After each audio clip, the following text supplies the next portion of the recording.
ఓంకారజన్య శ్రీవాణీం గణేశాక్షర శోభినీం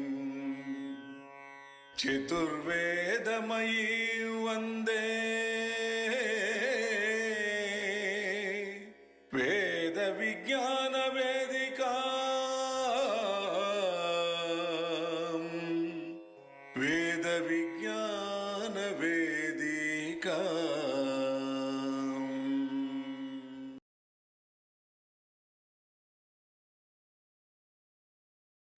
కాకినాడ నుండి మిత్రులు అవధానుల మణిబాబు గారు విచ్చేశారు. యువకులు, సాహిత్యం మీద అభిలాష కొద్దీ ఎంతో అధ్యయనం చేసిన వారు కరుణశ్రీ కవిత వైజయంతి అనే అంశంపై కరుణశ్రీ వారి సాహిత్యం పైన ప్రసంగించనున్నారు. వారిని వేదిక వద్దకు వచ్చి ఆశీనులు కావాల్సిందిగా మనందరి కర్తానర్థనల మధ్య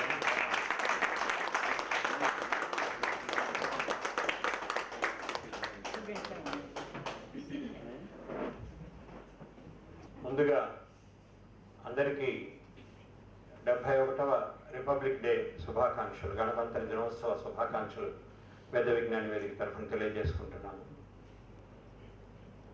ఈరోజు చివరి ఆదివారం, మన 119వ కార్యక్రమం. గణతంత్ర దినోత్సవం రెండు కలిసి వచ్చాయి కనుక మన కార్యక్రమంలో మన జాతీయ గీతం ఆలపించి కార్యక్రమాన్ని ముందుకు కొనసాగిద్దాం. జనగణమన అధినాయక జయ హే భారత భాగ్య విధాత, పంజాబ సింధు గుజరాట మరాఠా ద్రావిడ ఉత్కల వంగా, వింధ్య హిమాచల యమునా గంగా ఉచ్చల జలధి తరంగా, तव शुभ नामे जागे तव शुभ आशीष मागे, गाहे तव जय गाथा जनगण मंगलदायक जय हे भारत भाग्य विधाता, जय हे जय हे जय हे जय जय जय जय हे जय हिंद जय हिंद. మార్చి 2010 ఆ మాసంలో ప్రారంభించినటువంటి తరతరాల తెలుగు కవిత నేటితో 119వ కార్యక్రమాన్ని జరుపుకుంటున్నాము. 119 మంది ఉపన్యాసకులను, కవి పండితులను మనం ఆహ్వానించి వివిధ అంశాలపై ఉపన్యాసాలు ఏర్పాటు చేసుకోవడం జరిగింది. మీ అందరికీ తెలిసిన విషయమే. మీరందరూ ఆసక్తిగా, ఎంతో సాహిత్య అభిలాషతో, మాతృభాష పైన ఉన్నటువంటి ప్రేమతో, గౌరవంతో విచ్చేసి ప్రోత్సహిస్తుండడం వల్లనే మేము ఈ కార్యక్రమాలు సంతోషంగా కొనసాగిస్తున్నాము. భవిష్యత్తులో కూడా ఇలాగే సాగుతుందని చెప్పి ఆశిస్తున్నాము. కరుణశ్రీ వారి సాహిత్యంపై ప్రసంగించడానికి కరుణశ్రీ కవిత వైజయంతి అనే శీర్షికతో శ్రీ అవధానుల మణిబాబు గారు విచ్చేశారు. మరొకసారి మనందరం వారికి స్వాగతం తెలియజేద్దాం. అవధానుల మణిబాబు గారి పరిచయం తెలుసుకొని తర్వాత వారికి పండిత సత్కారం గావించి ఉపన్యాస కార్యక్రమంలోకి వెళ్దాం. జేకే రెడ్డి గారు మణిబాబు గారిని పరిచయం చేస్తారు. సభకు నమస్కారం. తెలుగు తల్లికి నమస్సమాజంలో మరొకసారి మీ అందరికీ 71వ గణతంత్ర దినోత్సవ శుభాకాంక్షలు తెలియజేసుకుంటూ నేటి వక్త పరిచయం. శ్రీ అవధానుల మణిబాబు గారి స్వస్థలం తూర్పుగోదావరి జిల్లాలోని కాకినాడ. వీరి తల్లిదండ్రుల పేర్లు శ్రీ సీతారాం గారు, శ్రీమతి సీతారామలక్ష్మి గారు. ప్రాథమిక విద్య, కళాశాల విద్యను పూర్తి చేసుకుని తర్వాత రసాయన శాస్త్రంలో స్నాతకోత్తర పట్టాన్ని చేపట్టారు. ప్రస్తుతం వీరు కాకినాడలో రహదారులు భవనాల శాఖలో సీనియర్ అసిస్టెంట్గా పదవి బాధ్యతలు నిర్వహిస్తున్నారు. చిరు ప్రాయంలోనే అంటే దాదాపు 15 ఏళ్ల వయసు నుంచి కవిత్వం రాయడం మొదలుపెట్టారు. ఆ తర్వాత గత 15 ఏళ్లుగా కవితలు, కవిత్వాలు, ప్రసంగాలు ఎన్నో చేశారు, చేస్తున్నారు కూడా. 2013వ సంవత్సరంలో బాటే తన బ్రతుకంత, 2015వ సంవత్సరంలో అన్నవి అనుకున్నవి ప్రసంగాలు, 2018లో నాన్న పాప కవిత్వం, 2019లో నేనిలా తానల దీర్ఘ కవిత. వ్యత్యాసమైన టైటిల్స్ వీరి ప్రచురిత గ్రంథాలు ఇవన్నీ. మరి డాక్టర్ రెంటాల శ్రీ వెంకటేశ్వరరావు, శ్రీ మాకినీడి సూర్యభాస్కర్ లాంటి గొప్ప వారిని మార్గదర్శకులుగా తీసుకుని తన సాహిత్య పయనాన్ని సాగిస్తున్నారు. వీరు ఎక్కువగా ఆరాధించే కవులు విశ్వకవి రవీంద్రనాథ్ ఠాగూర్ గారు, కరుణశ్రీ గారు.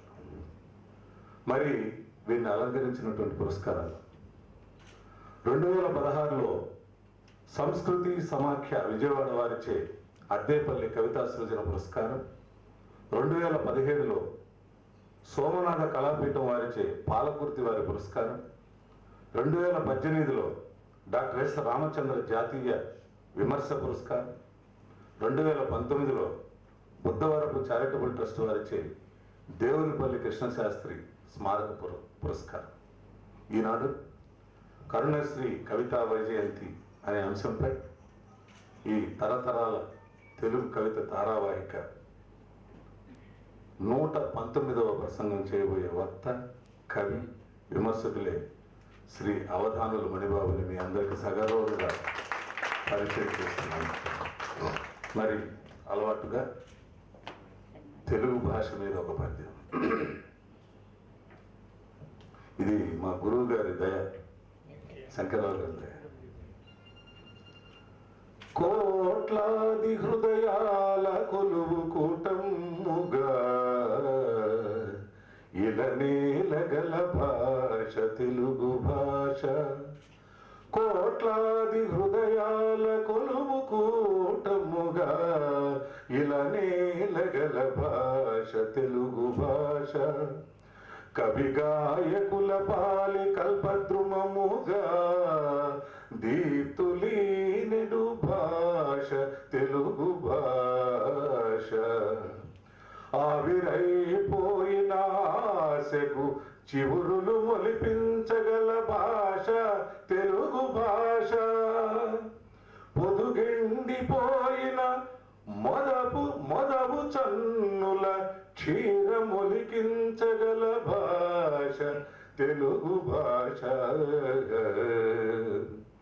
పల్లవించిన కోయిల పాటలోని తీయదనమును మించిన తీయదనము పద పదమున వెదజల్లి ప్రాణకోటి అలసటను బాపగల భాష తెలుగు భాష తెలుగు భాష.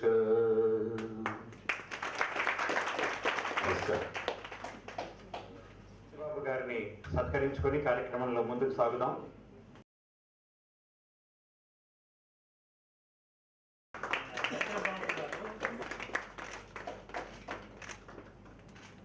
రండి సార్. సభాయ నమః. ప్రాయం విన్నగ పిన్న ఎన్నదగుమే పాండిత్యమాసున్న ఏమి అంజాలుదునన్న నీకు ఇప్పుడే నేదో యథాశక్తి తప్పో ఒప్పో తగు భంగి పద్య కుసుమంబుల్ గృచ్చి ఈ మాలికన్ వేయంబోనితి నీదు కంఠమున వేవేగుమ్ము కోటీశ్వరా అంటూ పాపశాస్త్రి గారు కోటప్పకొండలో వెలిసిన బాలకోటీశ్వరుణ్ణి దర్శించినప్పుడు పాడుకున్న పద్యాన్ని నా ఈ ప్రస్తుత స్థితికి అన్వయించుకుంటూ 118 మాసాలుగా లబ్ధప్రతిష్ఠ లేనటువంటి ఎందరో సాహితీమూర్తుల ఉపన్యాస ఝరితో పునీతమైనటువంటి వేద విజ్ఞాన వేదిక అనే ఈ ప్రాంగణంలో చిన్నవాడిని, పాండిత్యంలోనూ వయసులోనూ కూడా అయినటువంటి నేను ఏరుకొచ్చినటువంటి పద్యాలతో, ఈ పద్య కుసుమాలతో అక్షరార్చన చేయడానికి సాహసిస్తున్నాను అని వినమ్రంగా మీకు తెలియజేస్తూ, ఇందుకు పూనిక వహించినటువంటి మధు గారికి, ఆ తీరంలో ఉన్న నన్ను ఈ తీరంలోని మీకు పరిచయం చేసిన మిత్రుడు ఉప్పలధడి వెంకటేశ్వర గారికి, సాహితీ స్వరూపమైనటువంటి ప్రసాద్ సభకు విచ్చేసిన పెద్దలు అందరికీ నమస్కారం. సాధారణంగా మన వాళ్ళు ద్రాక్షపాకము, నారికేళ పాకము, కదలీ పాకము ఇలాగా ఫలాలతో కావ్యాన్ని, సాహిత్యాన్ని కూడా పోల్చడం అనేది చూస్తుంటాం. అయితే పాపయ్య శాస్త్రి గారి సాహిత్యాన్ని పరిశీలించినప్పుడు నాకు అనిపించింది ఏమిటంటే, ఇది ఒక పండ్లతో పోల్చదగినది కాదు, ఒక గుండ్రని మిఠాయిలా కనిపించింది నాకు. ఎందుకంటే పళ్ళను మనం తినాలంటే పైన తొక్క తీయాలి, కొన్నింటికి పిక్కలు వేరు చేయాలి, గింజలు వేరు చేయాలి. అయితే కరుణశ్రీ సాహిత్యంలో అలా వేరు చేయాల్సినవి, ఒలుచుకోవాల్సినవి ఏం కనిపించవు మనకి. నేరుగా అది ఏ కోణం నుంచి అయినా, ఏ వైపు నుంచి అయినా, ఎలా విరుచుకుని ఎక్కడి నుంచి మొదలు పెట్టినా కూడా అది మధురంగానే ఉంటుంది. కాబట్టి కరుణశ్రీ సాహిత్యం గురించి మాట్లాడడం అనేది చాలా సౌకర్యవంతమైన విషయం. అంతే కష్టం ఏమిటంటే, తిరుపతి వెంకట కవులు, జాషువా, బలిజేపల్లి వారి పద్యాల తర్వాత ప్రజల నాలుకలపై ఎక్కువగా నర్తించేటువంటి పద్యాలు కరుణశ్రీవి. కాబట్టి ఎంత చెప్పుకున్నా కూడా వెళ్ళేటప్పుడు ఎవరో ఒకళ్ళు ఆ పద్యం గురించి ఎత్తుకోలేదేమండి అని అడుగుతూ ఉంటారు.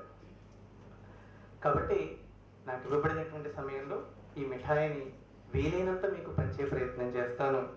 కలిసి పంచుకుందాం. ఇక ఈరోజు మనం గణతంత్ర దినోత్సవాన్ని జరుపుకున్నాం. కరుణశ్రీలో సందర్భము, కావ్యం యొక్క అంశము ఏదైనప్పటికీ కూడా అంతర్లీనంగా ఆయన విడిచిపెట్టకుండా పట్టుకున్న అంశం ఏమిటంటే ఈ మట్టి పట్ల మమకారం. దేశభక్తి అనేది అడుగడుగున ఆయనకి కనిపిస్తూ ఉంటుంది. కాబట్టి 1912 నుంచి 92 దాకా జీవించి ఉన్నారు. ఒక ప్రపంచ యుద్ధాన్ని చూశారు, స్వాతంత్ర సంగ్రామాన్ని చూసిన వాడు. కాబట్టి ప్రత్యక్షంగానో పరోక్షంగానో ఈ మట్టి పట్ల మమకారాన్ని, దేశం పట్ల ఆపేక్షను కూడా ఆయన అక్షరాక్షరాన్ని నింపేటువంటి ప్రయత్నం చేశారు. స్వచ్ఛంద జాతి అనేటువంటి ఖండికలో ఆయన 2 పద్యాలు ఉంటాయి. అచ్చపు చీకటిండ్ల పొరలాడుచునుండ ప్రపంచమెలా, నీ పచ్చని తల్లి గుమ్మములపై వెలిగెన్మణి దీపికల్, కనం వచ్చిన ఖండ ఖండముల వారికి కోరిక తీరునట్లుగా బిచ్చము పెట్టే భారత సవిత్రి ప్రియంబుగన 2 చేతులను. ప్రపంచమంతా కూడా అజ్ఞానం అనే అంధకారంలో ఉన్నప్పుడు అప్పటికే నీ దేశం యొక్క గుమ్మాలపై జ్ఞానజ్యోతులు వెలుగుతున్నాయి. ఈ వెలుగు ఎక్కడి నుంచి ప్రసరిస్తోంది అని అన్వేషిస్తూ వచ్చినటువంటి విదేశీయులందరికీ కూడా నీ తల్లి జ్ఞాన భిక్షను పెట్టింది. భిక్ష మనం ఎలా పెడతాం? మిగిలింది ఏదో పెడతాం, కానీ ఈ తల్లి అలా పెట్టలేదుట. ప్రియంబుగా 2 చేతులని. విశ్వానికి అంతటికీ కూడా ఒక కవి, ఆధునిక కవి రాస్తాడు, నాగరికతకు నడక నేర్పిన మార్గదర్శి వందనం, పృథివీ పెదవికి పలుకు నేర్పిన పుణ్యమూర్తి వందనం అంటాడు అన్నమాట మన గాయత్రి. కాబట్టి అంత ఘనమైనటువంటి చరిత్ర కలిగినది. ఇందాక మనం కాహే తవజయగా అని మనం ఇందాక జాతీయగీతంలో కూడా పాల్గొన్నాం. ఇక్కడతో దేశమాత యొక్క కీర్తి వైభవాన్ని వర్ణించడంతో కవి విడిచిపెట్టలేదు. చెబుతూ ఒక శాసనం లాంటి మాట కూడా అన్నాడు. ఇంత ఘనమైనటువంటి చరిత్ర ఉంది కదా, చచ్చిన జాతి కాదు మరి చావదు 1000 యుగాలకైనా, విన్నిచ్చిన జాతి కాదు పరువెత్తు విరోధిని పిలిచి కౌగిటం గ్రచిన జాతి రాయిది, మరుత్తరు శాఖల తోడ హాయిగా అచ్చన కాయలాడుకొనిరా, మన కీర్తిలతామ తల్లికల్ అంటాడు.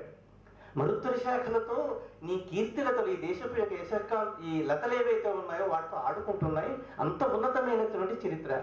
అందుకే ఇది మనం కేవలం మన భాషకు, క్షమించాలి, మన జాతికో దేశానికో కాకుండా మన సంప్రదాయానికి, ఈ మన భాషకు అన్వయించుకున్నట్లయితే మనది అంతరించిపోతున్నటువంటి భాష, మృత భాష అని చాలా ప్రచారం జరుగుతున్నప్పటికీ కూడా కరుణశ్రీ మాటలు మనకి ఇలాంటప్పుడు అన్వయించుకోవాలి. ఇది చచ్చినటువంటి జాతి కాదు, మరి చావదు 1000 యుగాలకైనా.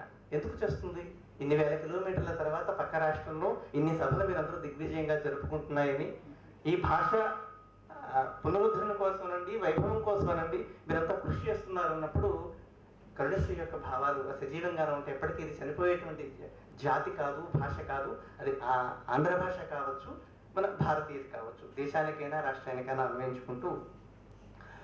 కాబట్టి కరుణశ్రీ ముందుగా చెప్పుకున్నట్లుగా వారి సాహిత్యంలో మనకు అంతర్లీనంగా అనేక సందర్భాలలో దేశభక్తి అనేది ప్రస్ఫుటంగా కనిపిస్తూ ఉంటుంది. అలా దర్శించినటువంటి కవి ఒక సందర్భంలో ఈ అకృత్యాలను, దుర్మార్గాలను, అశాంతిని చూసి తల్లడిల్లిపోయాడు. ఆ తల్లడిల్లిపోయినప్పుడు కవి ఏం చేశాడు అంటే బుద్ధుడిని ఆహ్వానించాడు. గౌతమ బుద్ధుడిని ఎందుకు ఆహ్వానించాడు అంటే కరుణశ్రీ యొక్క సాహిత్యం అంతా చూసినప్పుడు ఆయన సాహిత్య జీవితంలో కావచ్చు, ఆయన జీవన పర్యంతము కూడా అత్యంత ఆరాధనీయమైనటువంటి వ్యక్తి వారికి ఎవరు అంటే గౌతమ బుద్ధుడిగా మనకు కనిపిస్తాడు అనమాట. లోకంలో ఉన్నటువంటి శాంతి అంతా, కరుణ అంతా కూడా మూర్తిభవించినటువంటి రూపంగా ఆయన బుద్ధుడిని దర్శించాడు. సాధారణంగా ఒక అశాంతి మనకి కలిగినప్పుడు, ఒక అనర్థం ఏదో జరుగుతోంది అన్నప్పుడు మనం ఎవరినైతే ఆరాధిస్తామో, ఎవరైతే దాని నుంచి రక్షిస్తారని భావిస్తామో వాళ్ళని ఇన్వైట్ చేస్తాం. మనం రా బాబు రక్షించు అని చెప్పి. అందుకే ఈయన బుద్ధదేవుని పునరాహ్వానం అనేటువంటి ఖండికతో తర్వాత కరుణశ్రీలో భాగంగా కూడా వచ్చింది. దైసేయింగదవయ్య శాఖ్యముని చంద్ర అని బుద్ధుడిని ఆహ్వానిస్తాడు. ఎందుకు? నేను ఇలాంటి కీర్తిని నా దేశంలో నేను చూశాను. ఇది ఎప్పటికీ కూడా అంతరించిపోయినటువంటి జాతి అని నేను భావిస్తున్నాను. కానీ ఇప్పుడు పరిస్థితులు ఎలా ఉన్నాయంటే ఆటంబాంబుల వేటవారినది బ్రహ్మాండంబు. మనం స్పెసిఫిక్ టు జనరల్ అంటుంటాం కదా. కవి ఇక్కడ ఏం చేశాడంటే ఒక జాతీయతా భావన నుండి విశ్వజనీయమైనటువంటి మానవుడిగా ఆహ్వానిస్తున్నాడు. ప్రపంచం అంతటి గురించి బాధపడుతున్నాడు. ఆటంబాంబుల వేటవారినది బ్రహ్మాండంబు సద్భావమే మూటైపోయాను. పంచశీల పథకములు దుమ్ము పట్టెం దురాశాటోపంబులు హద్దు మీరినవి. పోరాటమే ఆరాటమే లుటీ చేసిరి మానవత్వమును ఆలోకించు లోకప్రభు అంటూ దీన్ని రక్షించడానికి బుద్ధుడిని ఆహ్వానిస్తాడు. ఇలాగా బుద్ధుడి విషయంలోకి వచ్చాం కాబట్టి కరుణశ్రీ, పాపయ్య శాస్త్రి గారి పేరే కరుణశ్రీగా మారిపోవడానికి కారణమైనటువంటి వారి జగత్ప్రసిద్ధి పొందినటువంటి కావ్యం కరుణశ్రీ విషయానికి వచ్చినట్లయితే సిద్ధార్థుని ఆవిర్భావం నుంచి ధర్మచక్ర ప్రవర్తనం వరకు ఉన్నటువంటి ఆ చరిత్రనంతని కూడా కరుణశ్రీ అనేటువంటి కావ్యంగా వారు రాశారు. అప్పటికే తెలుగు సాహిత్యంలో తిరుపతి వెంకట కవుల బుద్ధ చరిత్రం, శ్రీ పింగళి కాటూరి కవుల సౌందర్య నందనం ఇవన్నీ కూడా ప్రసిద్ధి పొంది ఉన్నప్పటికీ కూడా ఇతరత్ర సమాచారాన్ని కూడా సేకరించి, అంటే మల్లంపల్లి సోమశేఖర శర్మ గారు రాసిన చారిత్రక వ్యాసాలు కానీ, శ్రీ రామచంద్ర శుక్లజీ బుద్ధ చరిత, అనూప శర్మాజీ సిద్ధార్థ ఇలాంటి కావ్యాలన్నింటినీ చదివి బుద్ధుని యొక్క సమగ్రమైనటువంటి తత్వాన్ని వారు ఆకళింప చేసుకుని కరుణశ్రీ కావ్యాన్ని పొందుతున్నారు. చాలా అంశాలు మనం స్పృశించాలి కాబట్టి మరొక 2-3 పద్యాలు స్పృశించి తర్వాత అంశంలోకి వెళదాం. సిద్ధార్థుని యొక్క ఉపనయన ఘట్టం గురించి చెప్పేటప్పుడు ఒక మంచి భావన చేస్తారు పాపయ్య శాస్త్రి గారు. ఉపనయనంలో మీ అందరికీ తెలిసిందే, అందులో భాగంగా మంత్రోపదేశం అయిన తర్వాత వటువు పెద్దవాళ్ళందరి దగ్గరికి రావడం, వాళ్ళు ఆశీర్వదిస్తూ భవిష్య భిక్షాం దేహి అని అడగడం, వారు భిక్ష పెట్టడం అనేది సంప్రదాయంలో ఒక భాగం. ఇక్కడ చూడండి, భిక్షాం దేహి యటంచు పుత్రుడు సమీపింపన్ ప్రమోదాశ్రువులు వక్షోజమ్ముల వార తల్లి కరుణా వాత్సల్య సంపూర్ణయ్యి భిక్షం పెట్టే. వటు వచ్చాడు, భవతి భిక్షాం దేహి అని తల్లిని అడిగాడు. అంటే పినతల్లి ఆమె కరుణా వాత్సల్య సంపూర్ణయ్యి అతనికి భిక్షం పెట్టిందిట. అక్కడ దాకా మనం రాయగలిగింది. అప్పుడు అంటున్నాడు కవి, ఎరుంగదీతడు జగత్ ప్రేమేక దీక్ష మహాభిక్షూత్తం సమటంచు. ఆవిడకి అప్పుడు తెలియదుట భిక్షం పెట్టింది. అతడికి కావలసిన భిక్ష ఏమిటిట? జగత్ప్రేమీక దీక్ష అనే ఒక మహాభిక్షుత్వం, ఒక శ్రేష్ఠుడైనటువంటి భిక్షువుగా అతడు మారతాడు. జగత్ప్రేమీక దీక్షను భిక్షగా స్వీకరించి భిక్షుత్వంసం అవుతాడని ఆ తల్లి ఆ రోజు ఊహించలేకపోయింది. భావిగతి భావింపంగరాదేరికి అంటాడు అనమాట. అంటే ఒక త్రికాలాబాధితమైనటువంటి దివ్య చక్షువు కవికి ఉంటుంది అనడానికి అర్థాంతర్న్యాసానికి ఒక అద్భుతమైనటువంటి ప్రతీకగా నిలిచేటువంటి పద్యం. అంటే ఆ పద్యం సన్నివేశం తాలూకు వర్తమానాన్ని, ఆ తర్వాత అది ఎటువైపుకు వెళ్ళబోతోందో అనే భవిష్యత్తుని కూడా ఆ అనుసంధానం చేయడం అనే ఒక అద్భుతమైనటువంటి టెక్నిక్ కరుణి ఆపే శాస్త్రి గారు.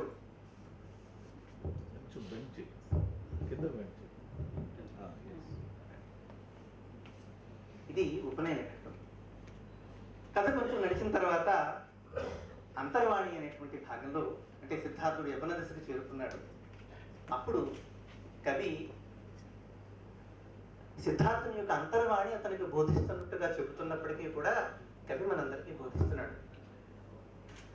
ప్రేయసి ప్రేమలోన కనిపించెడి తీయని స్వర్గమొక్కటే ధ్యేయము కాదు, హీనులతి దీనులు మ్లానతనుల్ దరిద్ర నారాయణులేక్షుచుండిరి తదశ్రువులం తుడువంగబుమ్ము నీ ప్రేయసి తోడ నీ కటల భించును కోట్ల కొలంది స్వర్గము అంటూ సిద్ధార్థుణ్ణి అతని అంతర్వాణి ప్రబోధిస్తున్నట్లుగా నిజమైనటువంటి ప్రేమ అంటే ఏమిటి, నిజమైనటువంటి స్వర్గం అంటే ఏమిటి. అపేశాస్త్రి గారి కవిత్వం చదువుతుంటే ప్రేమకు అనేక రకాలైనటువంటి నిర్వచనాలు కనిపిస్తూ ఉంటాయి. ఇది మొదటి నిర్వచనం అనుకుందాం. నిజమైనటువంటి స్వర్గం ఎక్కడుందో ఈ కవితలో చెప్తున్నాడు. చాలా మంది చెప్తూ ఉంటారు, ప్రాచీన పద్య కవుల్లో సామాజిక స్పృహ అనేది లోపిస్తూ ఉంటుంది, అభ్యుదయ కవిత్వంలోనే సామాజిక స్పృహ ఉంటుంది అంటారు. సామాజిక స్పృహకి చాలా పరాకాష్ఠ అయినటువంటి పద్యం ఇది. ఇక తర్వాత దశలో బుద్ధుడిగా మారతాడు సిద్ధార్థుడు. తర్వాత మళ్ళా తన రాజ్యానికి వస్తాడు. పునరాగమనం జరుగుతుంది. ఆ పునరాగమన ఘట్టంలో ఒక కరుణాత్మకమైనటువంటి పద్యాలు. స్వామి వస్తున్నాడు, రాబోయే క్షణాలను ఊహించుకుంటూ, క్షమించాలి, యశోధర తనలో భావన చేసుకుంటుంది. అద్దమరే ఈ నిర్దయుడవై చెనినాడ విదేమి స్వామి నన్నిద్దుర మేలు కొలిపి తరుణీ నవమానవ భాగ్యరేఖలను దిద్దుటకేగుచుంటేనని పలికిన వాకిలి కడ్డు వచ్చి పోవద్దని అందున. ఇక్కడ కవి వాడినటువంటి పాదం చూడండి. హృదయ వల్లభ అంతటి మూర్ఖురాలన. మిగతా పద్యం అంతా ఒక ఎత్తు అయితే హృదయ వల్లభ అంటే నా హృదయం నీకు తెలుసు కదా, అయినా ఎందుకు అలా అనుకున్నావు, నా హృదయం తెలుసుండి కూడా నువ్వు ఎందుకు అలా అనుకున్నావు. ఇది ఒక పద్యం అయితే. తర్వాత పునరాగమనం జరుగుతుంది, సన్నాహాలన్నీ జరుగుతున్నాయి. జరుగుతున్నప్పుడు చిన్నవాడైనటువంటి రాహులుడు పడుకుని ఉంటాడు. తల్లి లేపుతోంది పిల్లవాడిని. నాన్న రాహుల నాన్న వచ్చున్నది ఈ నాడేనురా, పూజకై సన్నాహములు చేయునుండిన పురే సాక్షేశ్వరుడు పక్కపై కన్నులు విప్పుచు మూయుచుంటి విదుగు కన్నయ్య అని ఈ నిద్రయే నన్ను మోసగించినది ఆనాడు అర్ధరాత్రము. ఎవరన్నా తప్పు చేస్తున్నారనుకోండి, మనం అంటాం, ఒరే లాస్ట్ టైం ఎలా చేసినప్పుడే కదా దెబ్బతున్నాం, మళ్ళీ ఎందుకుగా చేస్తున్నాం అంటారు కదా పెద్దలు. అంత చమత్కారంగా అంత బాధాకరమైన సన్నివేశంలో కూడా అంటున్నాడు, నాయన ఇలా నిద్రపోవడం వల్లే కదరా మనకు అంత అన్యాయం జరిగింది, మళ్ళీ నిద్రపోతున్నావు ఎందుకు అని తల్లి మేల్కొల్పడం అన్నాడు. ఇక వస్తున్నాడు స్వామి, మరిన్ని చెప్తోంది కొడుక్కి. వస్తున్నవాడు తండ్రి, తనకి భర్త, వస్తున్నవాడికి ఎంతో ఎదురు చూస్తున్నటువంటి తండ్రి వస్తున్నాడు. సో పిల్లవాడి మనస్థితి ఎలా ఉంటుంది అది ఊహించి ఏమి చేయకూడదో చెబుతుంది. ఎంత బాధాకరమైన సన్నివేశం చూడండి. దూరాన నిలిచి కేల్దోయి మోట్టువు గాని పరువెత్తిపోయి పై పడదు సుమ్ము. నాయనా పరిగెట్టుకు వెళ్ళి మీద పడ్డావు కనుక నీ తండ్రి అనుకుంటావేమో కాదు. ఇది ఇందాక చెప్పుకున్న జగత్ ప్రేమేక దీక్షా భిక్షుత్వం. వినయాన తలవంచి వీక్షించదువు గాని చేలాంచలము స్పృశించదువు. పిల్లలు రాగానే చెప్తారు, తండ్రి చొక్కా పట్టుకు లాగుతారు ఎత్తుకునేదాకా కదా. సో నువ్వు చేలాంచలము స్పృశించదువు. అమృత సందేశము నాలకింతువు గాని పెదవి కదల్చి పై పలికెదవు. చివురాకు పూల దోసిడులెత్తువుదువు గాని పద సరోరుహములంటెదవు. ఆయన కాళ్ళు పట్టుకోవడానికి కూడా అర్హత లేనట్టు చెప్తోందట. చూడండి ఎంత బాధాకరమైన సన్నివేశం అంటే, డీప్గా చదువుతుంటే అనిపిస్తుంది బుద్ధుడు మనకు విలన్లా కనిపిస్తాడు. యశోదర పాయింట్ ఆఫ్ వ్యూలో చూస్తున్నప్పుడు ఇంత అన్యాయం చేశాడా అని బుద్ధుడు కూడా మనకి ఒక ప్రతినాయకుడిలా కనిపించే విధంగా ఇది ఎప్పుడు జరుగుతుందంటే ఆ యశోదర పాత్రలోకి కవి పరకాయ ప్రవేశం జరిగినప్పుడు మాత్రమే జరుగుతుంది. అందుకే ఇటీవల వల్గా గారు యశోబుద్ధ అనేటువంటి నవలని కాకినాడలో ఆవిష్కరించుకున్నప్పుడు ఇప్పుడు ప్రసంగం చేస్తున్న చాలా మంది అన్నారనమాట, చాలా మంది రాసినప్పటికీ కూడా ఆ యశోధర పాయింట్ ఆఫ్ వ్యూలో ఎవరు రాయాలి, స్త్రీ తాలూకు ఆవేదన ఎవరు రాయలేదు ఇవి నవల్లోనే చిత్రీకరించారు అని చెప్పి. కానీ కాదు, మన కవులు ఎవరైనప్పటికీ కూడా కరుణశ్రీ విషయానికి వచ్చినప్పుడు యశోధర విషయంలోనే కాదు, అటు ద్రౌపది గురించి రాయాల్సి వచ్చినా, ఊర్మిళ గురించి రాయాల్సి వచ్చినా, కుంతి గురించి రాయాల్సి వచ్చినా, తాకీ పిల్ల గురించి రాయాల్సి వచ్చినా కూడా ఆ పాత్రను తాను పోషించారు, ఆ వేదన మనందరికీ పెంచారు అన్నమాట. ఇంకా ఊర్మిళ స్థితి తలుచుకున్నప్పుడు కవి కన్నీరు మున్నీరుగా వినిపిస్తాడు. అంటే తన ఇంటి ఆడపడుచుకి ఎవరికో అలాంటి బాధ కలిగిందేమో అని ఒక సోదరుడు పడే ఆవేదనలా కనిపిస్తుంది అనమాట.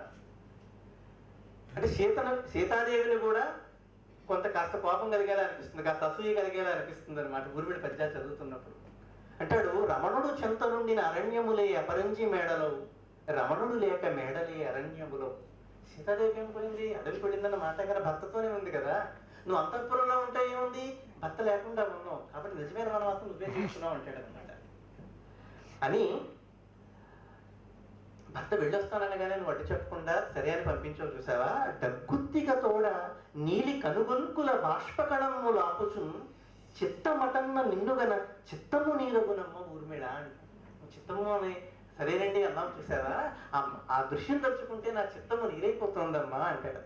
ఇలాంటి శ్లేషలు కరుణశ్రీ కవిత్వంలో మనకు అడుగులుగా కనిపిస్తాయి. చిత్తము అనేది 2 అర్థాల్లో వాడడం ముందు చూస్తాం. అని అంటాడు, పైటి చిరుంగుతో పుడమిపై పడకుండా అద్దుకొమ్ముని కాటుక కన్నుదామరల కాలువలై ప్రవహించు వేడి కన్నీటి కణాలు. కన్నీటి కింద పడనివ్వకమ్మా, ఎందుకంటే ఉత్తమ సాధ్వి అయిన ఈ నీబోటి వధూటి బాష్పములు భూమి భరింపగలేదు సోదరి అంటారు. సోదరి అన్న తర్వాత మళ్ళీ చమత్కారం చూడండి, తిక్కన గారు చేశారు ఎప్పుడో కోడరికము అని ఆ పదం వాడతాడు. భర్త లేని చోట అది అంతఃపురమైనప్పటికీ కూడా భార్యకి అది ఆనందకరమైన విషయం కాదు, గౌరవప్రదమైన చోటు కూడా కాదు. అంతఃపురంలో ఇటు ఆడబిడ్డలు ఉన్నారు, ఇటు అత్తవారులు ఉన్నారు, భర్త నీ తోడు లేడు కాబట్టి ఏమున్నది దిక్కు నీకిచట ఒంటరి వైతివి తల్లి ఎంతయున్ చిన్నతనము నీ వెటుల చేతువు కోడరికం అయోధ్యలో అంటాడు. అయోధ్యలో నువ్వు కోడరికం ఎలా చేస్తావమ్మా అని బాధపడతాడు. ఇంకా కరుణశ్రీకలం, ఘంటసాల గళం, రసజ్ఞుల పుణ్యఫలం అని చెప్తూ ఉంటారు. కుంతి కుమారి, పుష్ప విలాపం అన్నీ మీకు అందరికీ వచ్చినవే, తెలిసినవే. నాకు మధుగారు సూచన చేశారు, అందరికీ వచ్చారు స్పృశించడం మానకండి, వాటి గురించి 1-2 విషయాలైనా చెప్పండి అన్నారు. ఇక అయితే కుంతి కుమారులో ఒక విషయం చూద్దాం. మొదటి పద్యం మీ అందరికీ తెలిసిందే, అది రమణీయ పుష్పవనం, ఆ వనమందుక మేడపైనది ఒక మారుమూల గది, ఆ గది తలుపులు తీసి మెల్లగా 18 ఈడుగల బాలిక పోలిక రాచపిల్ల జంకొదబెడి కాళ్లతోడ దిగుచున్నది క్రిందకు మెట్ల మీదుగా. కళ్ళు మూసుకుని ఒకసారి పద్యం చదువుతున్నప్పుడు ఊహించుకోండి, ఒక దృశ్యమానం అవుతుంది. ఒక మెట్లపై నుంచి 17 ఏళ్ళ అందగత్తైన ఒక అమ్మాయి మెట్ల మీద జంకొదబెడి కాళ్లతోటి అలా వస్తున్నట్లుగా మనకు దృశ్యమానం అవుతుంది. చాలా పద్యాల్లో పోతన గారు అలవైకుంఠపురములు, నగరిలు, ఆ మూల సౌధంబు దాపలనే అడ్రస్ మనకు తెలిసిపోతుంది కదా. అలా అది అనుసరించారు కొన్ని సందర్భాల్లో బాబాయ్ శాస్త్రి గారు అని చెప్పచ్చు. ఇది నిజానికి ఇప్పుడు వెంకటేశ్వర అంటారు, కరుణశ్రీ పద్యాలు చూడడానికి చాలా సరళంగా ఉంటాయి కానండి, అంత సరళంగా పద్యం రాయడం అంత సరళం కాదు అని. కాబట్టి పద్యం అంత సరళంగా రాయడం, చెప్పదలుచుకున్న విషయాన్ని విచలనాలకు గురవ్వకుండా చెప్పగలగడం అనేది అసాధ్యమైనటువంటి విషయం అనుకోటి వాళ్ళకు. అదే కథల్లో మనకి కుదురుతుంది. ఇప్పుడు వంశీ పసలపూడి కథలు చూసామనుకోండి, ఇదే విషయాన్ని గెస్ట్ హౌస్ లో ఒక అమ్మాయి అలా పైనుంచి దిగుతుందని చెప్పడానికి రామచంద్రపురం వెళ్లే దారిలో ఎడం పక్క కాలువ గట్ల మెంపర్తమ్మ గుడి దాటిన తర్వాత 3వ సందులో అక్కడ పలానా రెడ్డి గారి ఇల్లు ఉంది, అక్కడ 3వ అంతస్తులో ఒక అమ్మాయి కింద దిగుతుందని చెప్తాడు. చాలా సులభంగా చెప్తాడు, అది దృశ్యమానం అవుతుంది. కానీ ఒక పద్యంలో ఇన్ని చట్రాల మధ్యలో అది అలా సాధించడం అనేది అసలు కష్టతరమైనటువంటి విషయం అన్నమాట. ఇలా స్త్రీ బాబాయ్ శాస్త్రి గారి సాహిత్యంలో చాలా అంశాల్లో మనకి ఆయన ఒక స్త్రీవాద కవి అని అనిపిస్తారు అన్నమాట. స్త్రీ పక్షపాతిగా కనిపిస్తారు. సింహేంద్ర వాహన అని అమ్మవారి దుష్ట సంహార ఘట్టాన్ని వర్ణించేటప్పుడు మింటికి మంటి కంటి మితిమీరిన వాణి పరాక్రమంపు పిన్మంటలు కాల్చుచుండే భువనమ్ముల వాణి శమింపజేయ ముక్కంటికి తమ్మి కంటికి మగంటిమి చాలకపోయే అంటారు అన్నమాట. ముక్కంటి పరమశివుడికి, తమ్మి కంటి పుండరీకాక్షుడైనటువంటి విష్ణువుకు కూడా సాధ్యం కాలేదు. అంటే అమ్మవారిని వర్ణించడాలంటే ఏం చేయాలి? అయ్యవారిని తక్కువ చేయాలన్నమాట.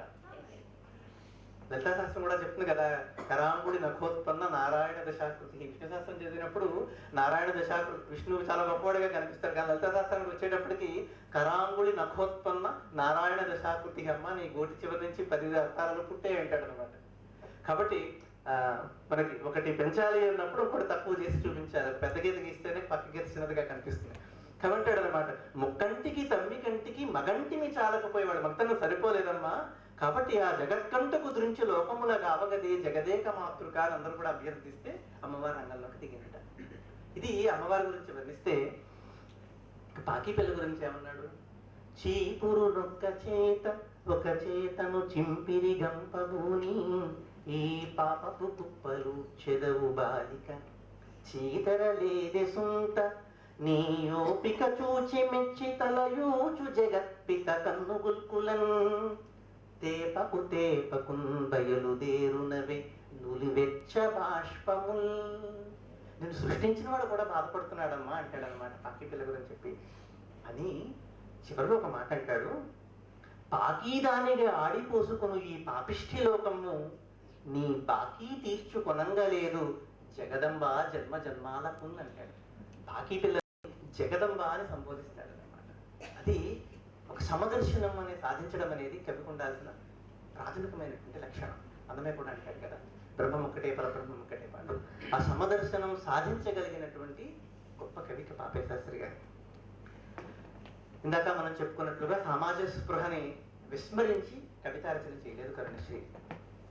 అమ్మవారైనా, పాకి పిల్లైనా, కుంతి, ఊర్మిళ, యశోధర, సతీ అనసూయ, సతీ సావిత్రి, ద్రౌపది, వీటన్నింటినీ కూడా ఆ స్త్రీ పాత్రలన్నింటికీ కూడా తాను పరకాయ ప్రవేశం చేసి ఉదాత్తమైనటువంటి పాత్రలుగా చూపించినటువంటి కవి. ఇంకా ఇందాక మనం చెప్పుకున్నాం, పద్యంలోనే అడ్రస్ చెప్పడం అనేది ఉంటుంది, చాలా సన్నివేశాన్ని మన కళ్ళకి కట్టి చూపించడం అనేది. అలాగే వేద పూజలో కూడా ఒక ఘట్టం ఉంటుంది.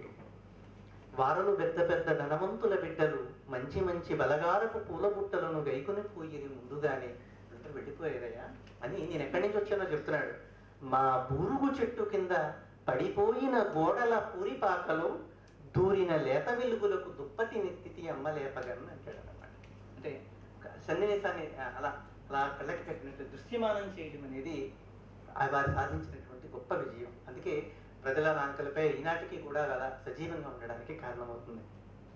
ఆ పువ్వులు అన్నీ తీసేసిన తర్వాత వాటిపైన తడిగా ఉంటుంది కదా, ఆ తుంచిన భాగంలో వాటిని ప్రసవ బంధాలు సడల బాష్పములు రాల్చి అంటాడు కవి. ప్రసవ బంధాలు సడలిన తర్వాత వచ్చేటువంటి నీటి చుక్కల్లా ఉన్నాయి. జగదీష్ చంద్రబోస్ మొక్కలకు ప్రాణం ఉంది అని ఆయన చెప్తే నిజంగా వాటికి ప్రాణం ఉందేమో అని మీరు పద్యాలు చదివితే మనకు అనిపిస్తుంది అన్నమాట. ఇటు చూసిన కోసేసిన తర్వాత శూన్యపుంజ మాలికలు ఇటు చూచిందని అంటాడు.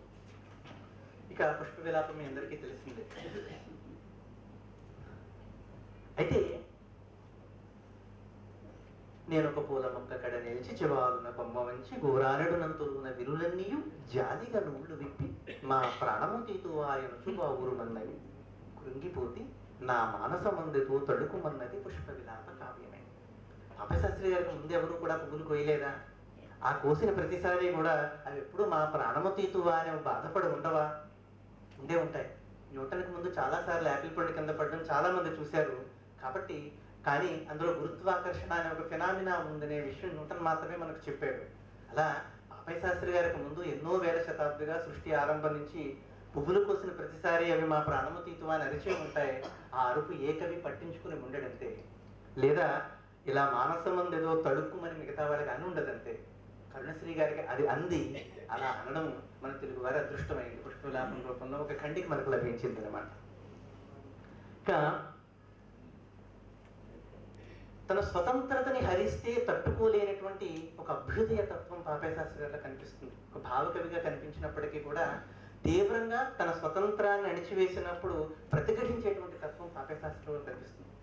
చూడండి, ఎదురు తిరిగిన వాడు మాట్లాడతాడు ఎలాంటి మాటలు. ఎవరినైనా అవుతున్నాయి ఎటువంటి పిల్లినైనా తలుపులు వేసి కొడితే తిరగబడుతుంది అంటారు కదా, ఈ మాటలన్నీ అలాగే ఉంటాయి.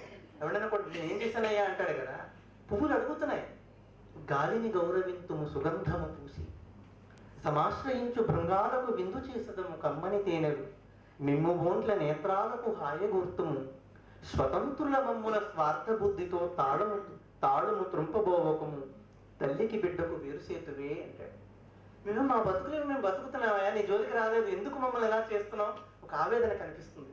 ఇలాంటి భావమే నాకు కరుణశ్రీ కావ్యంలో ఆ రాజహంసలు అంటాయి. బుద్ధుడిని ఆ సన్నివేశం చూస్తాడు బుద్ధుడు, అది ఎప్పటికి బుద్ధుడు కాదు. చూడండి, ఎక్కడనో జనించి పరమేశ్వరుడిచ్చిన గాలి పీల్చి వేరొక్కరి జోలికేగక ఏదో భుజించి సరోవరాలలో గుర్కెడు నీళ్లు గ్రోలి వినుత్రోవల కేగెడు రాజహంసపై రక్కసి బుద్ధి సెల్లుని మరాళ శరాగ్నులూర్చుని అంటాడు. కాబట్టి మా బ్రతికేదో మేము బ్రతుకుతున్న వాళ్ళని నువ్వు అజమాయిషి చేసిన ప్రతిసారి కూడా ప్రతిఘటించడం అనేది అభ్యుదయ తత్వమే. కాబట్టి ఆ కోణంలో చూసినప్పుడు పాపయ్య శాస్త్రి గారు అభ్యుదయ కవి కూడా. ఇక పనైపోయిన తర్వాత పట్టించుకోవడం మానేయడం అనే నేను ఒక కవితలో రాసుకున్నాను. హై స్కూల్ తిన్న వెంటనే పొలను పాడేస్తాం కదా మనల్ని, అలాగా ఆ తత్వాన్ని పాపయ్య శాస్త్రి గారు పువ్వుల నోటితో చెప్పించాడు అనమాట. మా వెలలేని ముగ్ధ కుమార సుగంధ మరంద మాధురి జీవితమెల్ల మీకై త్యజించి కృషించి నశించిపోయి, మా యవ్వనమెల్ల కొల్లగొని ఆపై చీపురు తోడ చిమ్మి మమ్మ అవల పారబూతులు కదా నరజాతికి నీతి ఉన్నదా. మనలో ఉండే ఒక కృతజ్ఞత అనేటువంటి లక్షణాన్ని పువ్వుల చేత చాలా తీవ్రంగా చెప్పించారు పాపయ్య శాస్త్రి గారు అన్నమాట. ఇక ఎవరైనా తప్పు చేశారనుకోండి, మనం ఏమంటాం, ఒరే ఏమిట్రా కుటుంబం నుంచి వచ్చో నువ్వు చేయవలసిన పనేనా, మీ నాన్నగారు ఎంత గొప్పవాడురా నువ్వు ఆ పని చేయించా అంటాం కదా. మళ్ళీ తిట్టాలి, తిట్టడానికి కూడా మళ్ళీ బుద్ధుడే కావాల్సి వచ్చాడు. కష్టం వచ్చినప్పుడు బుద్ధుడే, తిట్టాల్సి వచ్చినప్పుడే. అందుకే ఏమన్నాడు, బుద్ధదేవుని భూమిలో పుట్టినావు, అంత పెద్దగా పుట్టిన నేలలో పుట్టుడు ఏమేం పనులు రా నువ్వు అంటావు అనమాట. కాబట్టి ఇలా అన్వయం చేసుకుంటూ ఉంటే ఒక అంతఃసూత్రం ఏదో పాపయ్య శాస్త్రి గారి ప్రతి పద్యానికి మనకు కనిపిస్తుంది, అది ఏదైనప్పటికీ కూడా. ఇక మరో అంశంలోకి వెళితే, దుష్ట సంహార నరసింహ దురిత దూర, మనం ధర్మపురి శేషప్ప గారి నరసింహ శతకాన్ని మనం చదువుకున్న వాళ్ళే. అతడు అడవి పక్షులకు ఇవ్వడు ఆహారం ఇప్పించు, మృగజాతికి ఇవ్వడు మేట పెట్టి, మనకి ఆ పద్యం వచ్చు కదా. సో చాలా మంది కవులు ఏం చేస్తాం, భగవంతుని ఆరాధించాలంటే మన కోరికల చిట్టాన్ని విప్పుతాం, మన కష్టాలు చెప్తాం. కానీ అసలు భగవంతుడు ఎంత కష్టపడిపోతున్నాడో అనేవాళ్ళు చాలా తక్కువ మంది కవులు ఉన్నారు. ఈ దుష్ట సంహార నరసింహ దురిత దూర అని ఈ మొదటి ప్రయత్నం ధర్మపురి శేషప్ప గారు చేశారనుకుంటే, తర్వాత కాలంలో కూడా వేడుకోవడం మాట నుంచి భగవంతుని యొక్క వేదనను అర్థం చేసుకున్న వాళ్ళు చాలా మంది ఉన్నారు. పిఠాపురం ఆస్థాన పండితులుగా పనిచేసిన ఓలేటి వెంకటరామ శాస్త్రి గారు 116 అనే పేరుతో 116 శేష పద్యాలను రాశారు. ఉపాయనము అని ఆ గ్రంథం పేరు అనమాట. ఉపాయనము అంటే కానుక అని అర్థం. అందులో కూడా ఎలాంటి పద్యం ఉంటుంది, దేవుడు ఎంత ఇబ్బంది పడుతున్నాడో కదా. మేఘమండలముపై మెరుపు దీవులతోడ ముద్దులాడుచున్నాదు శుద్ధి మరుపు. నీకు ఎక్కడ ఖాళీ ఉంటుందా నా గురించి పట్టించుకోవడానికి. మువ్వంపు వనులలో బొవ్వు దీవియలతో నవ్వులాడుచు నీవు నన్ను మరుతూ, పర్వతాగ్రములపై రుహాడితో నాటలాడుచున్నాను మాట మరుతూ అంటూ ఒక నిందాస్తుతిలా అన్ని పనుల్లో ఉన్నో నేనేం గుర్తుంటానయ్యా అంటాడనమాట. సో ఇలాంటి భావాలన్నిటినీ కూడా పాపయ్య శాస్త్రి గారు తీసుకున్నారు. వారి అంజలి అనేటువంటి ఖండకావ్యంలో భగవంతుడి యొక్క ఎన్ని పనులు చేస్తున్నాడు అనేదంతా కూడా వర్ణిస్తారన్నమాట. ఇవన్నీ అనుసరణలో అనుకరణలో కాదు. పెద్ద చెప్తారు కదా, యానేవ శబ్దాన్ వయం ఆలపామః, యానేవ చర్ధాన్ వయం ఉల్లిఖామః, తైరైవ విన్యాస విశేష భవ్యై సమ్మోహయంత కవయ జగంతి అంటారు. మనం మాట్లాడేటువంటి శబ్దాలే, మనం మాట్లాడే అర్థాలతోనే కవులు రాస్తారు. ఆ విన్యాస విశేషం చేత జగత్తుని సమ్మోహితం చేస్తారు. ఆ విన్యాసం చేసే దాంట్లో ఎవరి పోకడ వారిది, ఎవరి విన్యాసం వాళ్ళదన్నమాట. కాబట్టి పాపయ్య శాస్త్రి గారు మనకి అర్థమయ్యేట్లు, మనకి దిగి వచ్చి ముందు వాళ్ళు చెప్పిన విషయాలని మనకు అందేట్లు చేశారన్నమాట. ఈ పద్యం కూడా మీ అందరికీ తెలిసిందే. పుట్టబోయిడి బుల్లి బుజ్జాయి కోసమై పొదుగు గిన్నెకు పాలు పోసి పోసి. ఇందాక సార్ చదివిన పద్యంలో కూడా ఆ పొదుగుకి మళ్ళీ జవసత్వాలు చేకూర్చేటువంటి భాష తెలుగు భాష అన్నారు. ఆ పద్యం చాలా చాలా గొప్ప భావన. కాబట్టి పుట్టబోయేడి బుల్లి బుజ్జాయి కోసమై పొదుగు గిన్నెకు పాలు పోసి పోసి కలికి వెన్నెలనూరు చలువ దోసిళ్లతో లతలకు మారాకులు అతికి అతికి. ఎంత మార్ధవంగా చెప్పాడు చూడండి. లతలకు మారాకులు అతకాలి అంటే ఏదో ఇటుక మీద ఇటుక పెట్టినంత గట్టిగా చెప్పకూడదు దాన్ని. ఆకు తెలియకుండానే మనం రాత్రి పడుకుంటాం, పొద్దున్న లేచేటప్పటికి కొత్త ఆకులు వస్తాయి. ఎంత ప్రశాంతమైనటువంటి స్థితిలో జరుగుతుంది అది, ఎంత మౌనంగా జరుగుతుంది ఆ పని అంతా కూడా. కాబట్టి అంత ప్రశాంతంగానే చెప్పాడు కవి. లతలకు మారాకులు అతికి అతికి పూల కంచాలలో రోలంబములకు రేపటి భోజనము సిద్ధపరచి పరచి తెలబారకుండా మొగ్గలలోన చొరబడి వింత వింతల రంగు వేసి వేసి తీరికే లేని విశ్వ సంసారమందు అలసిపోయితివేమో దేవాదిదేవా ఒక నిమిషము కన్నుమూయుదువు గాని రమ్ము తెరచితి నా కుటీరమ్ము తలుపు. ఇంత నాకంటే ఎవరు రాకుండా శ్రీరాముడు వచ్చాడు. వచ్చిన తర్వాత ఈయన సిద్ధంగా ఉన్నాడా? సిద్ధంగా ఉండొచ్చు, ఉండకపోవచ్చు. కానీ అందుకే ముందుగానే చెప్పుకుంటున్నాడు, నువ్వు రావడం మాత్రం మానకు.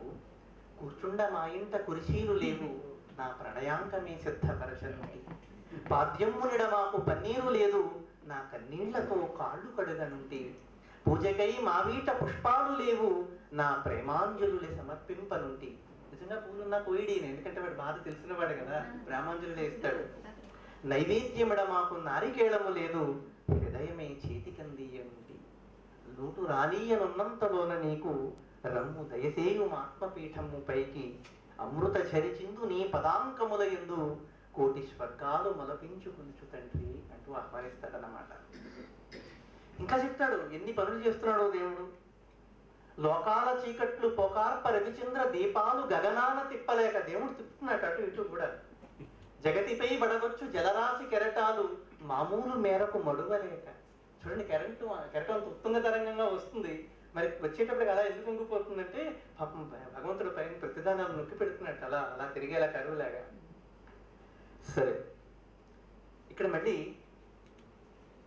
ప్రేమ విషయానికి వద్దాం.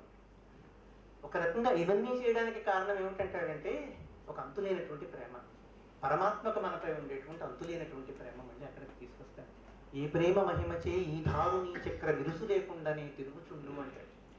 ఒక గోళం తిరగాలి అంటే దానికి ఇరుసు ఉండాలి, కానీ ఏ ఇరుసు లేకుండా ఎలా తిరుగుతోంది? ఆ ఇరుసు ఉంది, అది ప్రేమ అంటాడు.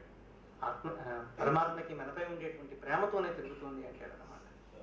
అలాగే మరొక చోట అంటాడు, అధ్యాయం అనుకుంటారు, చుక్కల నీలి దుప్పటి ముసుంగుల ప్రాణుల రాత్రి వేళలను చక్కగా నిద్రపుచ్చి తొలి సంజల మేలి పసిండి మండువా రెక్కలు మెల్లగా తెరిచి రేపటి వృత్తికి మేలు కొల్పుని విపుటమైన ప్రేమ పులిమేరలు లేనిదయా దయామయ అంటాడు. ఇక అమర్ ఖయాం విషయానికి వచ్చినప్పుడు నిజానికి ఉమర్ ఖయాంని అమర్ ఖయాంగా ఆయన ట్రాన్స్లేట్ చేయడం అనేది సాహసమైనటువంటి విషయం. ఎందుకంటే అప్పటికే ఎందరో పెద్దలు చేస్తున్నారన్నమాట.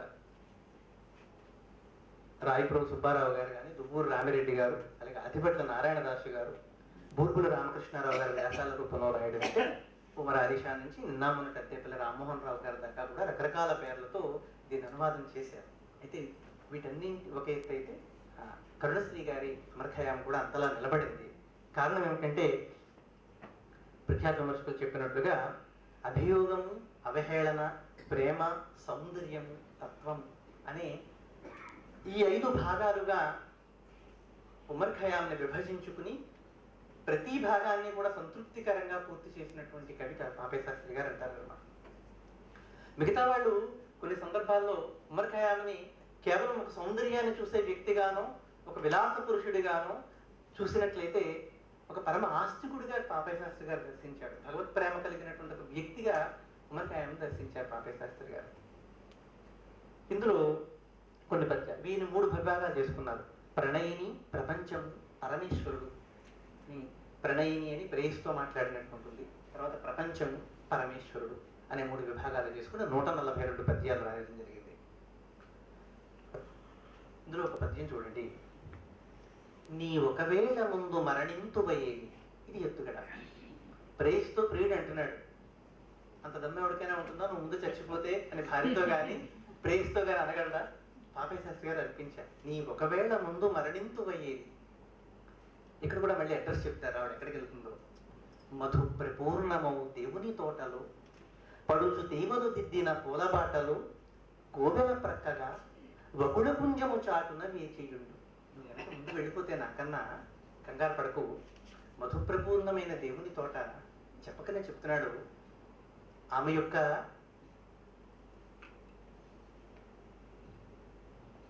మూర్తిమత్వం మీద, పర్సనాలిటీ అంటాం కదా, మూర్తిమత్వం వచ్చు. ఆవిడ యొక్క నడవడిక మీద తనకున్నటువంటి అంతులేని కాన్ఫిడెన్స్ అనమాట. నువ్వు స్వర్గానికి వెళ్తామని చెప్తున్నాడు. అందుకే నువ్వు చనిపోయినప్పటికీ కూడా మధుప్రపూర్ణము దేవుని తోటకు వెళ్తా ఉంటున్నాడు. అంటే అప్పుడు ఆవిడ మీద తనకున్న అపారమైనటువంటి విశ్వాసం. దేవుని తోటలో పడుచు తీవలు దిద్దిన పూలబాటలో కోవెల పక్కగా వకుళ పుంజము చాటున వేచి ఉంది. అక్కడ పొన్న చెట్టు ఉంటుంది, అక్కడే ఉండి ఏదో వీడు చూసి వచ్చినట్టు చెప్తున్నాడు అన్న. అక్కడే ఉండు, ఎందుకంటే ఇందీవర పత్రనేత్ర అరుదెంతును నేను నువ్వు రేపు మాపులు. నిజమైనటువంటి ప్రాణిలు అనమాట. నువ్వు అక్కడ వెయిట్ చేస్తూ ఉండు. నువ్వు లేని చోట నేను ఎక్కువ కాలం ఏమి ఉండను, నేను రేపు ఎల్లుండి వచ్చేస్తాను. ఇది ఎంత గొప్ప భావన. అలాగే దృశ్యమానం చేయడం నిజంగా స్వర్గం ఎలా ఉంటుందేమో అనిపిస్తుంది అనమాట. ఒక పొన్న చెట్టు పక్కన ఆలయము, దేవుని దగ్గర పూలబాటలు, ఇవన్నీ అనమాట. ఇక పరమేశ్వరుడు అనేటువంటి ఖండికలో చెప్తాడు చూడండి. వేదములప్ప చెప్పిన కవిత్వము గుప్పిన తర్కశాస్త్ర సంవాదములందుకున్న ఉపవాసములున్న ఖురాను విన్న మక్కాదులగన్న ఎమ్మది దయారసమన్నది సున్నయేనచో నీ దరహాస చంద్రికలు నిండవు పండవు వాణి భాగ్యము అంటాడు. కాబట్టి ఉండాల్సినది ఏదో, అవసరం లేనిదేదో చాలా ప్రస్ఫుటంగా చెప్తున్నాడు కవి. పాపేశ్వర సాహిత్యంలో ఈ దరహాస చంద్రికలు, మందార మరందం, గ్రాస కషాయ కంఠ ఇవన్నీ చాలా పునరుక్తి కనిపిస్తూ ఉంటుంది. అక్కడ ఏంటంటే వేరే పదం వాడలేక కాదు, అది చేయాల్సినటువంటి పని ఏదో సమర్థవంతంగా చేయగలిగిన పదం ఇదే అని ఆయన భావించినప్పుడు మాత్రం అలా పునరుక్తి జరుగుతుంది అన్నమాట. ఇక ప్రపంచం అనేటువంటి విభాగం వచ్చినప్పుడు తత్వం చెప్తున్నటువంటి స్థిరములు కావు కావు చల జీవితములు, సిరి సంపదలు సుఖంకరములు కావు కావు, పలు గద్దెలు మిద్దెలు ఆత్మశాంతి కాకరములు కావు కావు, నవకమ్ములు నిత్యము కావు కావటం చరుచుచునుండే కాకి. కాకి ఎరుస్తుంది. కావు కావు అంటే ఇవి, కావు కావు అంటే ఇవేమి శాశ్వతం కాదే అని చెప్తోంది. కను మల్లదిగో బహరాము గోరికై అంటాడు అన్నమాట. ఇక పరమేశ్వరుడు అనేది చేసినప్పుడు ఒక అద్భుతమైనటువంటి విన్యాసం కనిపిస్తుంది.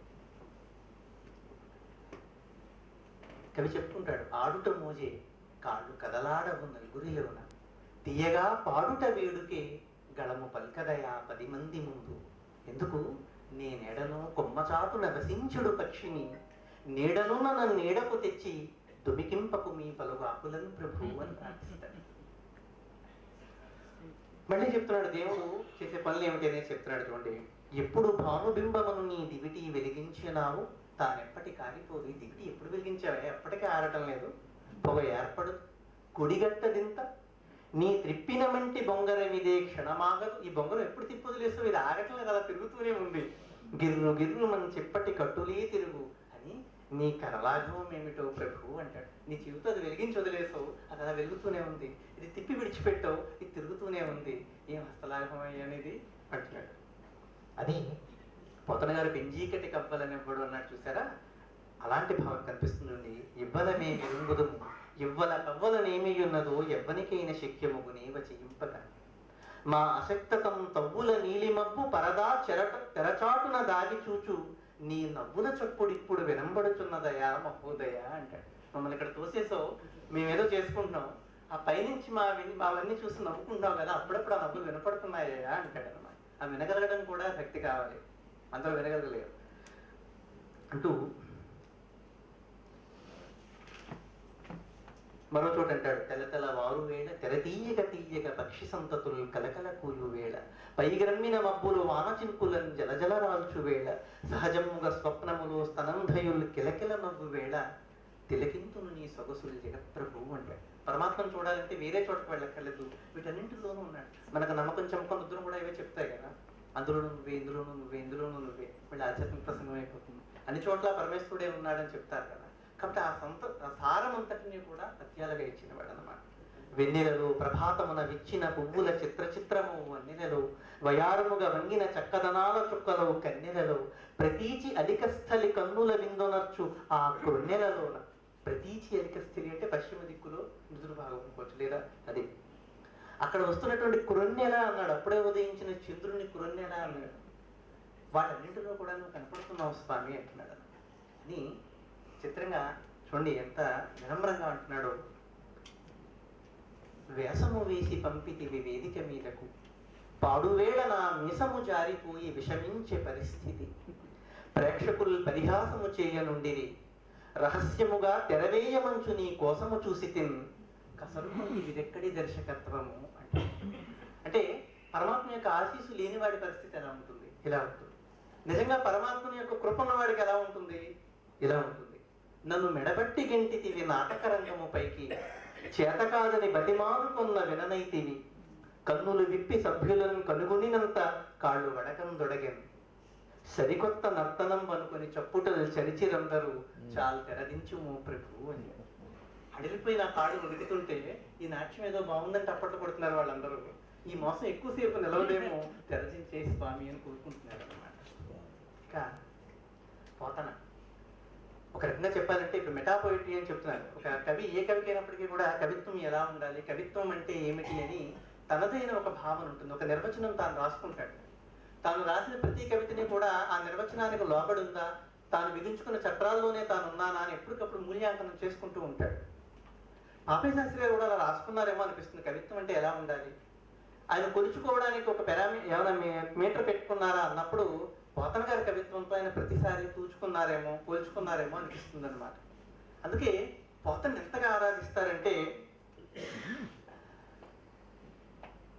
ఒక ఆరాధనా స్థాయి, అనుకరణ కాదు, ఒక ఆరాధనా స్థాయితో పోతన్ని తన జీవితకాలం అంతా, సాహిత్య జీవనం అంతా అలా గడిపారేమో పాపయ్య శాస్త్రి గారు అనిపిస్తుంది. చాలా పద్యాలు ఉంటాయి కదా, 4-5. ఒక చూడండి, మధుర మంజుల మోహన ముగ్ధ శైలిని వెచ్చటి నేర్చినాం అంటాడు పద్యంలో అనమాట. పోతన గారు ఆయనకు నచ్చింది ఏంటంటే మధుర మంజుల మోహన ముగ్ధ శైలి. సరే, ఇటువంటి శైలి అంతకు ముందు కవులు ఎవరికి లేదా, మరి పోతన ఎందుకు నచ్చాడు పాపయ్య శాస్త్రి గారికి అని ప్రశ్నించుకుంటే తర్వాత పద్యంలోనే సమాధానం దొరుకుతుంది. కమ్మని తేట తెలుగు నుడికారము లేరిచి కూర్చి చాకచక్యముగా కైతలల్లో మనగాండ్రు కవీశ్వరులు ఎంతమంది లోకమున లేరు. చాలా మంది ఉన్నారు, కానీ నీవెల నొకండును భక్తి రసామృత ప్రవాహముల కేతనమెత్తిన మహాకవి ఏడి తెలుగు గడ్డపై అంటాడు. నువ్వు అది ఉండడమే కాదు సుమా, భక్తి రసామృత ప్రవాహంలో కేతమెత్తావు, అందుకని నేను నిన్ను అనుసరిస్తున్నానని చెప్పుకుంటాడు. తర్వాత రైతుకి కవి చేసే పనులన్నీ అలా జాబితాగా ఇస్తూ వాటిని సమన్వయం చేసుకుంటూ పద్యాలు ఉంటాయి. గంటము చేతులూరి ములుగర్రయు, నిలకడ ఇంటిలోనను పంట పొలాలను, చేయునది పద్యము సేద్యము, మంచమందు కూర్చుంటివు మంచేయందు, కవివు కడవేరిన కర్షకుండవు, ఇలా 4-5 పద్యాలు రాస్తాడు. అలాగే కాయలు కలిసిపోయే నీ చేతులు, ఇవి రాతపు గంటకున్న ఐడి చేతన, మొరటు నాగలి మీద ధరించి సేద్యము చేయుట చేతన, అందుక అని తర్వాత అంటాడు. మెత్తని చేయి శృతిమెత్తని చిత్తము వాడమంచు నీ పొత్తమే సాక్ష్యమిచ్చు. ఈ పద్యం పోతన గారి గురించి కాదు, కరుణశ్రీ గారి గురించి అని మనకు మెత్తని చెయ్యి నీది శృతిమెత్తని చిత్తము వాడమంచు నీ పొత్తమే సాక్ష్యమిచ్చు. అలాగే ఇంకో పద్యం, ముద్దులుగార భాగవతము రచయించుచు పంచదారలో నద్దితివేము గంటము, మహాకవి శేఖర మధ్య మధ్య అట్లద్దక వట్టి గంటమున నట్టిటు గీచిన తాటియాకులు పద్యములందు ఈ మధుర భావము రచ్చట నుంచి వచ్చురా. రాకపోతే వృత్తి ఎలా ఇస్తే ఏమొచ్చేస్తుంది. ఇక కొన్ని చమత్కారమైన పద్యాలు ఉంటాయి. పూజించాలన్నప్పుడు కూడా చమత్కారంగానే పూజించాడు పాపయ్య శాస్త్రి గారు. నమస్తే అనేటువంటి ఖండికలో వినాయకుడిని ప్రార్థిస్తారు. లడ్డు జిలేబీ హల్వాల ఎక్కరలేదు, బియ్య కొండ్రాళ్లకే చెయ్య చాలు, ఒక నిరాడంబరమైనటువంటి మూర్తివి అంటాడు. వలిపంపు పట్టు తువ్వలువలే పని లేదు, పసుపు గోచీకి సంబరాలు వడు, ముడుపు మూటల పెట్టు బడి పట్టుదల లేదు, పొట్టి గుంజెళ్లకే పొంగిపోవు, కల్కి తురాయిలకై తగాద లేదు, గరిక పూజకి తలకాయ నొప్పు, పంచ కళ్యాణికై అల్కపాన్పు లేదు, ఎదుక తత్తడికి భుజాలెగురవేచు, పంచభక్ష్యాలకై ముంటి పట్టు లేదు. ఇక్కడ దాకా వచ్చే నిజానికి చూడండి, చిన్న పిల్లల దగ్గర నుంచి పెద్దవాళ్ళ దాకా వినాయకుడు హనుమంతుడు మనకు దేవుళ్ళ కనిపించరు, మన ఫ్రెండ్స్ లా అనిపిస్తారు. వినాయకుడన్నా హనుమంతుడన్నా ఒక సామీప్యత ఉంటుంది మనకి. మిగతా దేవుళ్ళందరూ కాస్త భయంగా అనిపించినా వీళ్ళిద్దరు మన వాళ్ళు ఫ్రెండ్స్ లా అనిపిస్తారు అన్నమాట. ఆ చదువు కొద్దీ పాపయ్య శాస్త్రి గారు ముగింపు చూడండి. పంచభక్ష్యాలకై మొండి పట్టు లేదు, పచ్చి వడపప్పే తిను వట్టి పిచ్చి తండ్రి అంటాడు. ఎంత అమాయకుడు ఏమిటయ్యా నువ్వు, వీటన్నింటికి కూడా సాటిస్ఫై అయిపోతావు అంటాడు అనమాట. బాళాశంకరుడు మన నాన్నగారికి పేరు కానీ అంతకన్నా మూర్తి వినాయకుడు. మరో సందర్భంలో ఒక అవధాన కార్యక్రమంలోనూ లేదా ఆయనకి నీవును నీవును మరియు నీవును నీవును నీవు నీవునని ఒక సమస్య ఇచ్చారట. అందరినీ పూరించమన్నారు. చాలా మంది చెప్పారు ధర్మరాజు రాజసూయం చేస్తున్నాడు, అందరినీ రమ్మన్నాడు, కాబట్టి మీరందరూ రావాలి, నీవును నీవును మరియు నీవును నీవును అలా కూడా పూరించారు. మరో సందర్భంలో ఏదో యుద్ధం జరుగుతోంది, మీ మీ అందరి సహకారం కావాలి, నీవు నీవు. పాపయ్య శాస్త్రి గారు అంత వచ్చేటప్పటికి ఆయన ఎంత గొప్పగా పూరించారో చూడండి. నీవు గజాశ్రు చంక దిగనీయవు నన్నసలెత్తుకో, నీకా వెనకయ్య ముద్దు కుడికయ్యనులే అని ఎట్టు షణ్ముఖన్. కుమారస్వామి అమ్మవారిని అడుగుతున్నాడట, నీకు ఆ వినాయకుడు అంటేనే ఇష్టం, వాడిని ఎప్పుడు చంక దింపవు, నన్ను అసలు ఎత్తుకోవు అని కుమారస్వామి అమ్మవారిని అడిగేట. అలా అడిగిన షణ్ముఖుణ్ణి దేవి భవాని కౌకిట గదించి ముఖంబుల ముద్దు గుంచెనను. ఆ ముఖాలపై ముద్దు పెట్టుకుంటుంది. ఎన్ని ముఖాలు షణ్ముఖుడికి? 6 ముఖాలు. కాబట్టి 6గురికి ముద్దు పెట్టుకోవాలి కదా. నాయన నాకు నువ్వన్నా ఇష్టమే, నువ్వన్నా ఇష్టమే, నీవును నీవును మరియు నీవును నీవును నీవు నీవు. ఇక స్వర్గంలో విప్లవం పేరిట రాసిన ఒక సరదా దాంట్లో కూడా చూడండి, భాగ్యనగరి ద్రాక్ష పండ్లు తెచ్చిన గాని తెరవదంట తలుపు దివిజ గృహిణి, అమృతమాను వేళ ఆవకాయను సురల్ నంచుకుందురంట నడుమ నడుమ అంటారు అనమాట.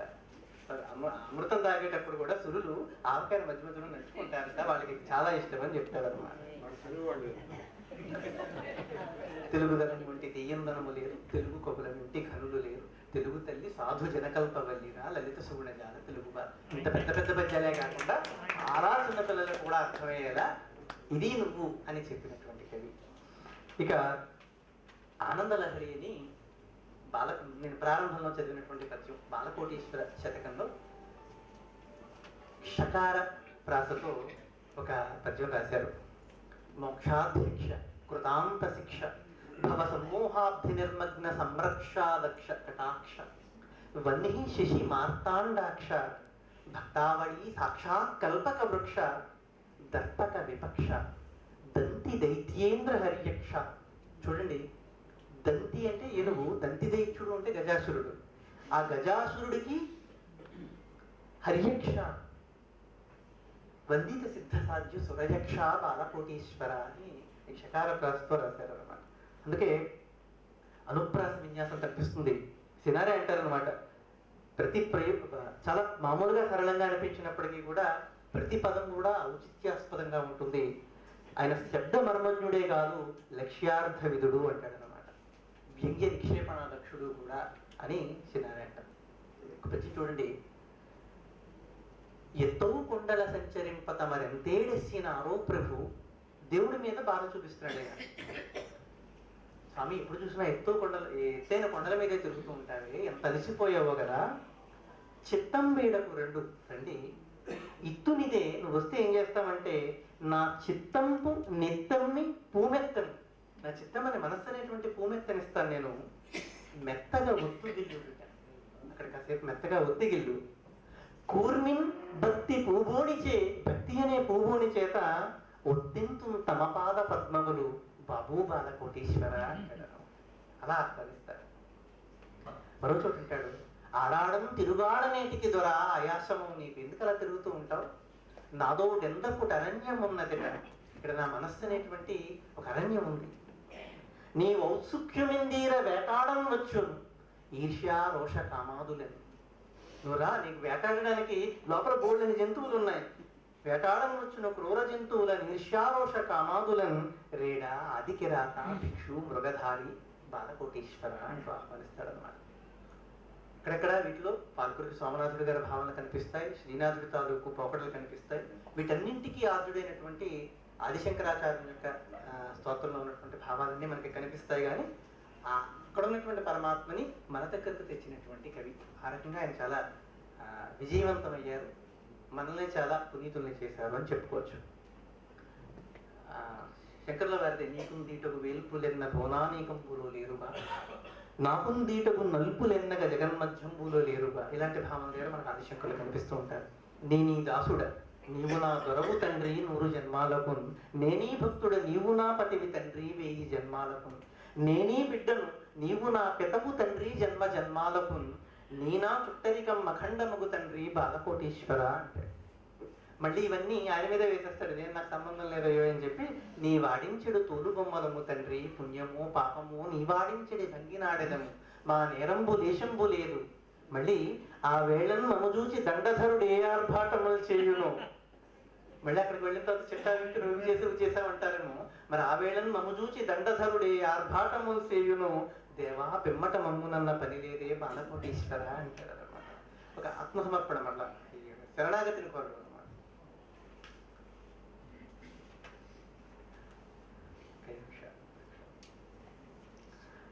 ఇప్పుడు మొత్తం ఇంత సాకల్యంగా చూసినప్పుడు మరి జీవితకాలంలో 76 గ్రంథాలు రాశారు పాపయ్య శాస్త్రి గారు. ఇక వారి భావంలో చెప్పాలంటే ఈ మిగతావన్నీ కూడా ఉదయశ్రీ అనేటువంటి భాగంగా వచ్చే, బుద్ధుని చరిత్ర అంతా కూడా కరుణశ్రీ కావ్యంగా వచ్చింది. మహాభారతంలోని రాయబార ఘట్టాన్ని విజయశ్రీ అనేటువంటి కావ్యంగా వారు రాసుకున్నారు. విజయశ్రీ అనేది ఆ రాయబార ఘట్టంగా భారతంలోని ఘట్టంగా మనకు అనిపించినప్పటికీ కూడా ఆనాటి స్వాతంత్ర ఆ సమరాన్ని దృష్టిలో పెట్టుకుని కుంతిని భారతమాతగా భావిస్తూ అర్జునుడిగా దేశ పౌరులందరినీ కూడా హెచ్చరిస్తూ తల్లి బిడ్డకి చేసేటువంటి ఉద్బోధగా పౌరుష పరాక్రమాలు పెంపొందించే విధంగా ఒక ప్రేరణదాయకంగా ఉండేటట్లుగా ఈ కావ్యాన్ని రాయడం జరిగిందనమాట. ఉదయశ్రీ ఖండికలన్నీ వారి హృదయంగాను, కరుణశ్రీ కావ్యం తన జీవితంగాను, విజయశ్రీ కావ్యాన్ని వారి శిరస్సుగాను పాపయ్య శాస్త్రి గారు చెప్పుకున్నారు. ఇక్కడ మరొక విషయం ఏంటంటే, వారు ఈ విజయశ్రీ అనేటువంటి కావ్యాన్ని రాయడానికి కారణం ఏమిటని అడిగినప్పుడు ఆయన చిన్నతనంలో ఉండగా వారి గురువు కుప్ప ఆంజనేయ శాస్త్రి గారు వారు భారత ఘట్టాన్ని చెప్తున్నప్పుడు, అర్జునుడి యొక్క పరాక్రమాన్ని వర్ణిస్తున్నప్పుడు ఆ మూర్తి ఈయనకి ఆ రోజే కనిపించింది. ఎప్పటికీ ఒక విపరీతమైనటువంటి ఆ పాత్ర పట్ల వీరికి ఒక ప్రేమ కలిగింది. అది చాలా దశాబ్దాలు గడిచిన తర్వాత కూడా ఒక కావ్యంగా వస్తే గానీ తీరలేదన్నమాట. ఇది ఎందుకు చెప్తున్నారంటే, ఉపాధ్యాయులు ఉన్నట్లయితే ఒక మేస్టారు చెప్పినటువంటి ఒక పాఠం సాహిత్యానికి ఒక గొప్ప కావ్యాన్ని ఇచ్చిందనమాట. అంత ప్రేరణదాయకంగా పాఠం చెప్పడం అనేది ఆ గురువు చేసినటువంటి ఒక గొప్ప పని. దానివల్ల ఒక మహాకావ్యం మనకు లభించింది అన్నమాట. ఇక మరికొన్ని విషయాలు పంచుకోవాలంటే, నాకు ఆరాధనీయమైనటువంటి కవుల్లో మార్గదర్శుల్లో వజ్రాయుధ కవి డాక్టర్ ఆమంత సోమసుందర్ గారి పేరు మీద వినుంటారు, పిఠాపురం. వారితో మాట్లాడుతున్నప్పుడు కొంత వైరుధ్యమైనటువంటి భావాలు ఉంటాయి కదా, చాలా పెద్దవారు. ఆయన ఒక సందర్భంలో ఏమన్నారంటే, పాపయ్య శాస్త్రి గారి గురించి చెబుతూ, పాపయ్య శాస్త్రి గారి సాహిత్యాన్ని చదవడం అనేది సెలయేటిలో నడకలా ఉంటుంది. నాకు సెలయేటిలో నడుస్తున్నప్పుడు చాలా చల్లగా ఉంటుంది, హాయిగా ఎంతసేపు అయినా నడవగలుగుతాం. కానీ నడిచి ఒక చోట కూర్చున్న తర్వాత మనకు అనిపిస్తుంది మోకాళ్ళు దాటి తడవలేదని. కాబట్టి పాపయ్య శాస్త్రి గారి సాహిత్యం హాయిగా అనిపిస్తుందన్న మాటే ఉంది, కానీ అది లోతులను చేరుకోలేదు, ఉన్నత స్థాయికి రాలేదు అని అది సోమసుందర్ గారి అభిప్రాయం. అయితే దాన్ని ఖండించలే. కానీ నేననే విషయం ఏమిటంటే, కావ్యం యొక్క పరమావధి, కవి చేసేటువంటి సృజనిక పరమావధి ఏమిటంటే హాయిగా అనిపించడమే. కాబట్టి సోమసుందర్ గారంతటి వాడికి కరుణశ్రీ సాహిత్యం హాయిగా అనిపించింది అన్నాడు అంటే పాపయ్య శాస్త్రి గారు ధన్యుడు. కాబట్టి వేరే దాని లక్ష్యాలు ఏమో అవసరం లేదు. ఈ మాట నేను వారితో జీవించుండగా కూడా రాసే అన్నాను. వారి మీద రాసిన పుస్తకంలో కూడా నేను రాయడం జరిగింది అనమాట. ఆయన కూడా చాలా ఆనందంగా స్వీకరించారు. ఇది అంటే తర్వాత ఒక కవి ఈ లోకాన్ని విడిచిపెట్టి వెళ్ళిన తర్వాత దాని మీద అనేక విమర్శలు ప్రతివిమర్శలు జరుగుతాయి, కానీ అది సమకాలీనంగా ఎంత ఉపయోగపడుతుంది, ఈనాటి ప్రాసంగికత అంటాం కదా, ఈనాటి సమాజానికి ఎంతవరకు ఉపయుక్తం, అది మనం ఎంతవరకు తీసుకోవచ్చిన కోణంలో మాత్రమే మనం చూడవలసి ఉంటుంది అన్నమాట. అలాగే రెంటాల వెంకటేశ్వర ఒక మాట చెప్పారు నాకు, పద్యం పట్ల ఒక ఎంట్రీ గేట్ లాంటి వాడు పాపయ్య శాస్త్రి గారు. అంటే ఎవరైనా వ్యక్తి సాహిత్యం మొదలుపెట్టిన కొత్తలో పాపయ్య శాస్త్రి గారి పద్యాలు కనుక విన్నట్లయితే అవి విని అవి నేర్చుకోవాలనిపిస్తుంది. పద్యం పట్ల ఉన్న భయం పోయి పద్య ప్రేమికుడు అవుతాడు. తర్వాత కాలంలో కూడా పద్య కవిగా కూడా అవకాశం ఉంటుంది అనమాట. కాబట్టి భయపెట్టే పద్య కవి కాకుండా పద్యంలోకి ఆహ్వానించి పద్యంలోకి లీనం చేసుకునేటువంటి తత్వం పాపయ్య శాస్త్రి గారి పద్యాల్లో మాత్రమే మనకి కనిపిస్తూ ఉంటుంది. ఇందాక మనం కరుణశ్రీ అని విజయశ్రీ గురించి తక్కువ మాట్లాడుకున్నాం కాబట్టి అందులో కూడా ఒక సందర్భం చూడండి.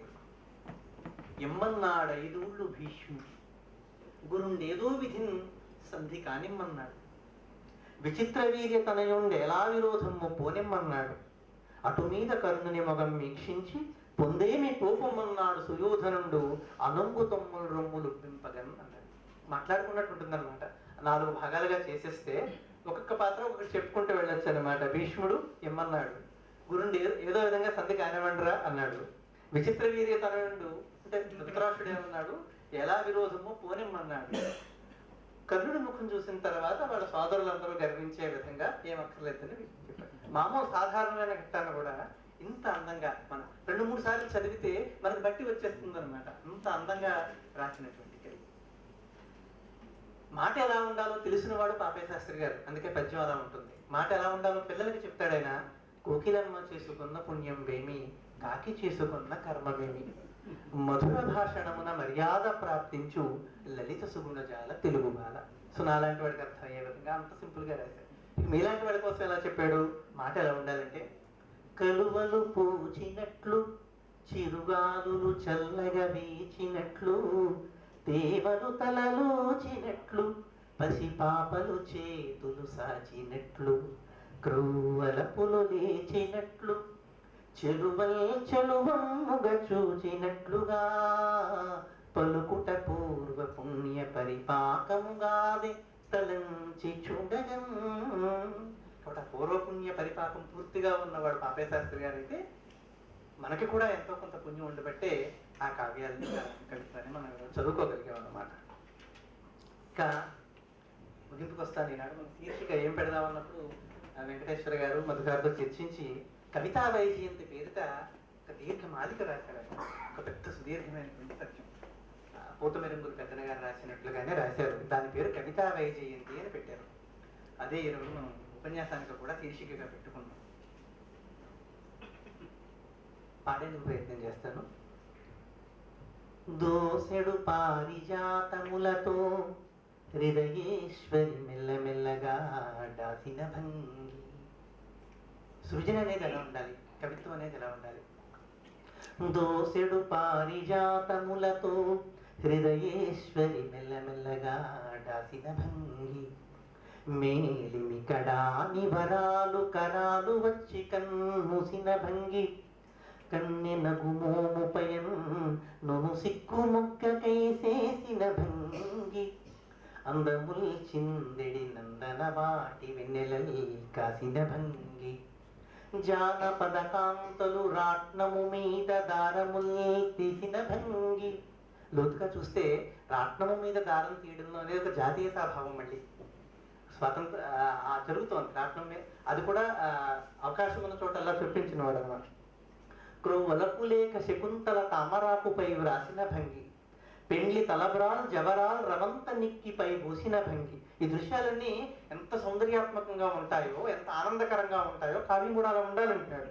కళావి పంచికల్ రోసిన భంగి, పొంగు వలపుల్ తలపుల్ సొలపుల్ ప్రసన్నతల్ భాసురతల్ మనోజ్ఞతలు ప్రౌఢిమముల్ రసభావముల్ కడున్, భాషిల తెలుగుకైత నవభంగుల సంగతమై ఒకంత దోషము లేని శబ్దములతో నటనంబునరించు పాద విన్యాసముతో సమంచిత గుణంబులతో సహజమ్ములో యతిప్రాశలతో మనోజ్ఞమగు పాకముతో మృదుశయ్యతో అనాయాస సమాసయుక్త కలసాంభుతి తీర పురోరిషన్న దేవాసుర మండలాంతర విహార వికస్వర విశ్వమోహిని హాస విలాస విభ్రమ కరాంచల చంచల హేమకుంభ సంభాసి సుధాజరి మధురమమ్ములు బ్రహ్ము కొనన్వలెన్ శరన్మాస శుచి ప్రసన్న యమునాతట సైకత సాంద్రచంద్రిక రాస కళాకలాప మధురప్రజ యౌవత మధ్యమాధవ శ్రీ సుషమా ప్రపూర్ణ తులసీదల సౌరభ సార సంపదల్ రాసులు రాసులై పొరలి రావలి పుంపిరిపోవలెన్ నవోల్లాస వసంత రాజ రసలాలిత బాల రసాల పల్లవ గ్రాస కషాయ కంఠ కలకంఠ వధూకల కాకలీధ్వనులు అంటాడు. అటు పెద్దగారి లాగే సగం అంతా తెలుగు, సగం నుంచి సంస్కృతం. చెప్పింది ఏమీ లేదు. ఎలా ఉండాలట? గోపిక స్త్రీలు నాట్యం చేస్తున్నట్టు ఉండాలి. ఆ గోపిక స్త్రీలు ఎలాంటి వాళ్ళు? యమునాతట సైకత సాంద్ర చంద్రిక అలా అన్నమాట. అలాగే అమృతంలా ఉండాలి. ఆ అమృతం ఎలాంటిదిట? దేవాసులందరితో పరివేష్టితమైనటువంటి క్షీరసాగరము, మోహిని రావడం, ఆవిడ స్వర్ణకుంభము, దానిలో ఉన్నటువంటి అంటే ఒక విషయాన్ని చెప్పడానికి అంత సుదీర్ఘమైనటువంటి సమాసాలతో కవితా వైజయంతిని చేసినటువంటి కవి కాబట్టి నాకున్నటువంటి కొద్దిపాటి అనుభవంతో నుండి మీలాంటి పెద్దలు చెప్పగా విన్న వాటితో కరుణశ్రీ యొక్క హృదయాన్ని ఆవిష్కరించేటువంటి ప్రయత్నం చేశాను. మళ్ళా నా మొదటి పద్యమే ప్రాయం ఎన్నగ పిన్న ఎన్నదకు మేలు పాండిత్యమా సున్న అని మళ్ళీ వినమ్రంగా తెలియజేస్తూ నాకు అవకాశం ఇచ్చినటువంటి ఈ వేద విజ్ఞాన వేదిక నిర్వాహక వర్గానికి శ్రద్ధగా నమస్కారం తెలియజేస్తూ